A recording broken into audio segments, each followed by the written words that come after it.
We are back with the tower, and today we are doing card layouts. Finally, you've been waiting for this, I guess. Small disclaimer before we start. This is beginner-friendly layouts for the people who mostly run EHP Blender build, because if you are further than that, you probably don't need it, you know everything already. But yeah, I would appreciate the feedback from the experienced players, so thank you for being here. So right, I actually unlocked all the cards. Finally, I've pulled my last card and I have the full set, and now we can do this. I actually need more slots right now, but we're good. The first layout will be the farm layout. The first card is enemy balance, because it will increase amount of enemies spawned, that means more money. Then we have health, because I have EHP build, and basically health is my survivability. If you are not doing the health build, you might remove it for something like damage or something like that. Next one is wave skip, because it allows you to skip waves and also give you more coins and cash from the enemies, and it's kinda working together with golden tower, so overall nice bonus to the coins and to the farming speed. Then we have the free upgrades, because I hate clicking stuff manually. If you guys prefer to do it manually, you can remove it, but I recommend to leave it here, it's nice. Then we have coins, because coins is, well, all about farming, no point talking about that right now. I also have extra orbs, because I have the black hole already, so it will help us to take the enemies in the center of the black hole. It's pretty much necessary right now. Critical coin, in order to get more coins from the enemies who are being shot by the critical strikes. Then we have attack speed to trigger that critical coin more often, and extra defense for survivability.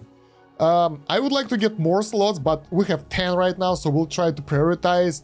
At the start we have cash, which can be switched out later on for something that you need. You can get Berserker later for that slot, or maybe even something like landmine stun or recovery package chance, but I think Berserker will be the best to get rid of pesky elite enemies. And if you have extra slots, something like plasma cannon will do, and maybe wave accelerator to make farming even faster. It doesn't give you anything but lower the cooldown of the waves, but it will increase your coins per minute, so why the hell not? You can also put the critical chance to increase the chance of your critical, so more critical coins will trigger. But those are pretty much all the cards that you need for the farming, and you should be okay with this setup.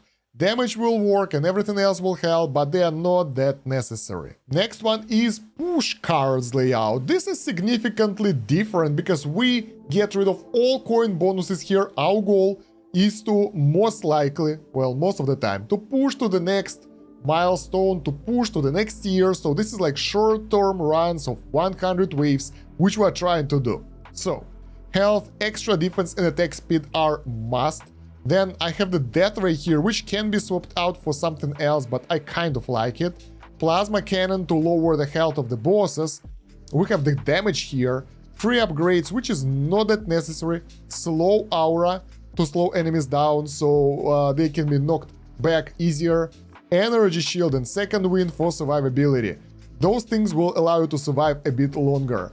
You can adjust it. You can remove the death ray, for example, because most issues will be caused by the bosses, and put something like demon mode or nuke. Both of those cards are really good as well. You can also try to feed the berserker in order to increase your damage, but most of the time you would like to just overcome the boss wave. In order to do that, well, yeah, you can activate the demon mode, then you can activate the nuke, and that will clear the enemies. Although for the nuke you would like it to be higher level to have higher chance of taking out the enemies. Then we have tournament build, which is kind of close to the push one, but a little bit different. Here we want to survive longer, but we don't care about the coins.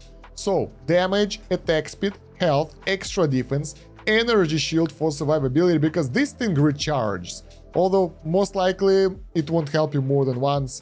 Second wind for another chance of not dying. Then we have 4 slots that can be replaced. We have cash, free upgrades, wave skip and recovery package chance. All those 4 things can be swapped out and replaced with something that you need. People recommend to feed the slow aura in here, and probably you would like plasma cannon, because you will have a lot of bosses going on. But once again, my plasma cannon isn't maxed out and I have improved thorns, so it's only useful for tournament for me. and for people who have more than 100% thorns, if it have higher than 50% damage to the boss, so they can be one-shotted with thorns. But yeah, I prefer this layout and it works pretty well for me. The next one is famous Death Defy for the event. We used to have something called intro sprint before at the first slot, and right now I did the mission and I felt it's better without it, surprisingly, because it's different now. It doesn't sprint you forward, it just increased the waves spawned, and I don't like it. So I ran it without it and it was pretty fine, and it will depend on your progression, how far you need to push your highest tier in order like to die, and if you can max out your Death Defy. So for me, I removed that. Other than that, 3 upgrades, Second Wind, Wave Accelerator, Energy Shield, those are like pretty much a must. Second Wind and Energy Shield will increase your chances of getting those 5 Death Defies so much.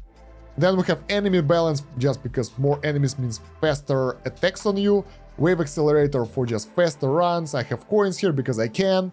Wave Skip, Cash. Cash is pretty much necessary, so you will get more money and you will be able to upgrade that Death Defy. Same goes for the Enemy Balance. It's not only amount of enemies, it's also more cash from the enemies, so you can upgrade your Death Defy. It's important for us noobs who doesn't have the workshop maxed out, because you can end up with like 20% when you're being hit, and that's not 30%, obviously. So you would like to have it as high as possible by the time the enemy will attack you. And yeah, I don't think that you need anything else for Death Defy run, that will be enough. Make sure not to equip any survivability things like health, defense and all that stuff, so you will die faster. That's our goal, right? The next one is null, because this is empty layout for the runs when you don't need the cards. But basically, I just don't need anything else right now at my stage of the game. Some people have 2 farm layouts and 2 tournament layouts. Basically, the early game where you can